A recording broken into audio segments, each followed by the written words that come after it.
That'd be £115. That's the weekend price.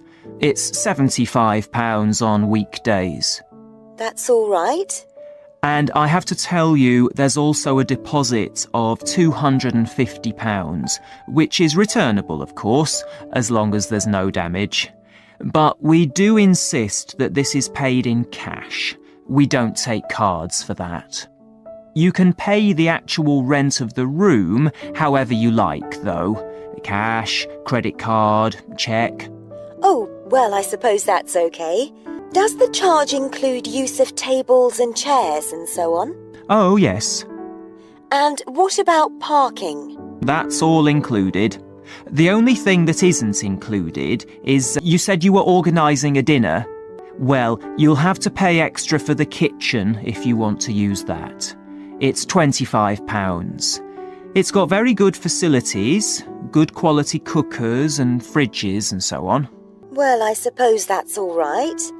We can cover the cost in our entry charges. Right, so I'll make a note of that.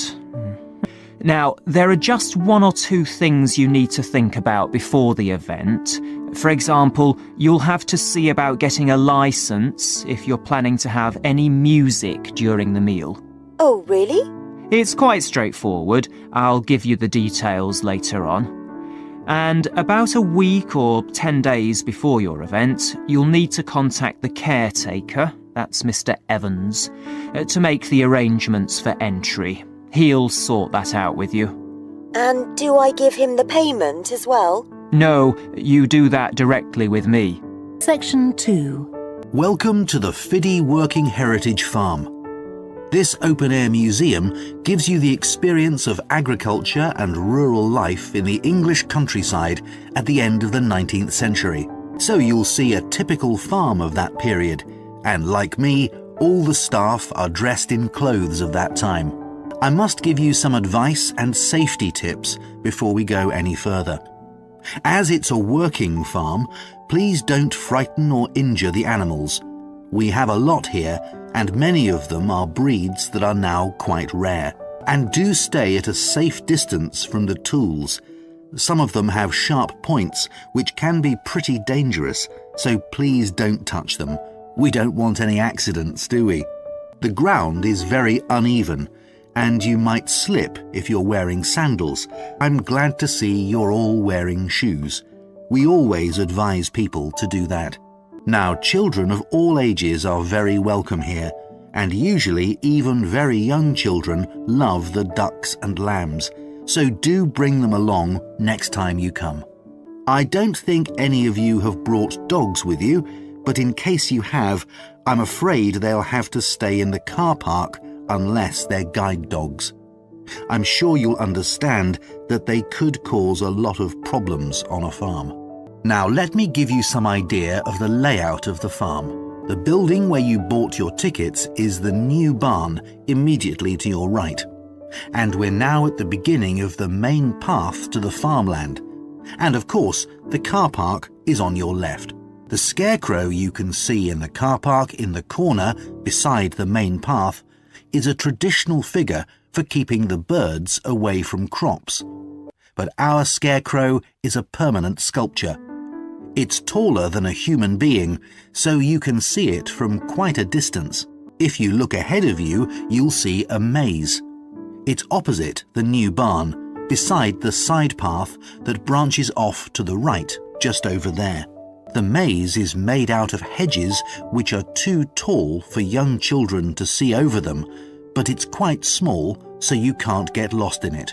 Now, can you see the bridge crossing the fish pool further up the main path? If you want to go to the cafe, go towards the bridge and turn right just before it. Walk along the side path and the cafe's on the first bend you come to. The building was originally the schoolhouse, and it's well over 100 years old. As you may know, we run skills workshops here, where you can learn traditional crafts like woodwork and basket making. You can see examples of the work and talk to someone about the courses in the Black Barn. If you take the side path to the right, here, just by the new barn, You'll come to the black barn just where the path first bends. Now, I mustn't forget to tell you about picnicking, as I can see some of you have brought your lunch with you. You can picnic in the field. Do clear up behind you, of course. Or if you'd prefer a covered picnic area, there's one near the farmyard, just after you cross the bridge. There's a covered picnic spot on the right. And the last thing to mention is Fiddy House itself. From here you can cross the bridge, then walk along the footpath through the field to the left of the farmyard. That goes to the house, and it'll give you a lovely view of it. It's certainly worth a few photographs, but as it's a private home, I'm afraid you can't go inside. Right, well, if you're all ready, we'll set off on our tour of the farm. Section 3. Greg, I finally managed to read the article you mentioned. The one about the study on gender in physics. About the study of college students done by Akira Miyake and his team. I was interested that the researchers were actually a mix of psychologists and physicists. That's an unusual combination. I got a little confused at first about which students the study was based on. They weren't actually majoring in physics. They were majoring in what's known as the STEM disciplines. That's science, technology, engineering and math. Yes, but they were all doing physics courses as part of their studies. That's correct. As I understood it, Miyake and co. started from the fact that women are underrepresented in introductory physics courses at college, and also that on average, the women who do enroll on these courses perform more poorly than the men. No one really knows why this is the case. But what the researchers wanted to find out was basically what they could do about the relatively low level of the women's results. But in order to find a solution, they needed to find out more about the nature of the problem. Right. Now, let's see if I can remember. It was that in the physics class, the female students thought the male students all assumed that women weren't any good at physics. Was that it?